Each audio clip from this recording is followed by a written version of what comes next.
Coming up at 6:30, I'll actually talk with the wife of a soldier about the effect a shutdown will have on military families. One group of people paying special attention to what's happening on Capitol Hill are the military families. We're getting lots of calls here at the station from concerned people with loved ones currently in service. A government shutdown could really impact their daily lives and the lives of the families they support. With me now on Skype to talk about what type of effect a government shutdown would have on military families is Babette Maxwell. She is the founder and editor of Military Spouse magazine. Thanks for joining me, Babette. You are a military brat. Your husband's in the Navy. You're down there in New Orleans right now, and you're wondering what's going to happen here. How would the shutdown affect families like yours? Well, I think obviously the natural answer to that is it's going to affect our family budgets. It's going to affect our ability to pay our bills.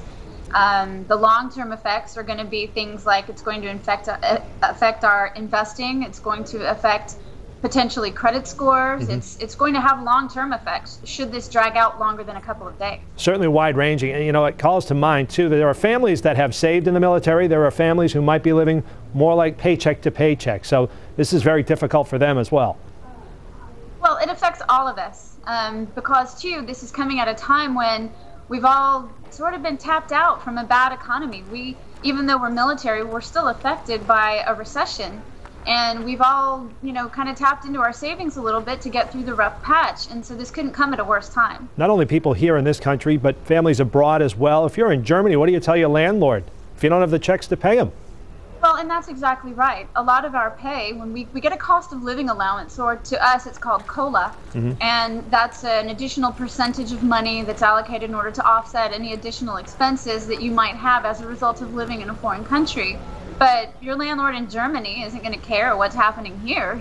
He or she just wants her money. Certainly. And so that's going to be an extremely difficult situation as well. And then, too, when you look at some of our service members and their families who are stationed in Japan, who are already dealing with an unusual set of circumstances, when you compound that with the fact that now they're only getting half a paycheck and you're asking them to survive on that, I mean, that's just unacceptable.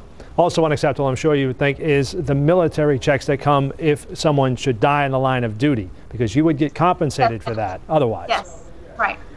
And that's just an absolute atrocity. There's absolutely no excuse at all for death benefits to not be paid in the event of a government shutdown. And one thing that I would like to say is I'm a little disappointed in Congress's inaction.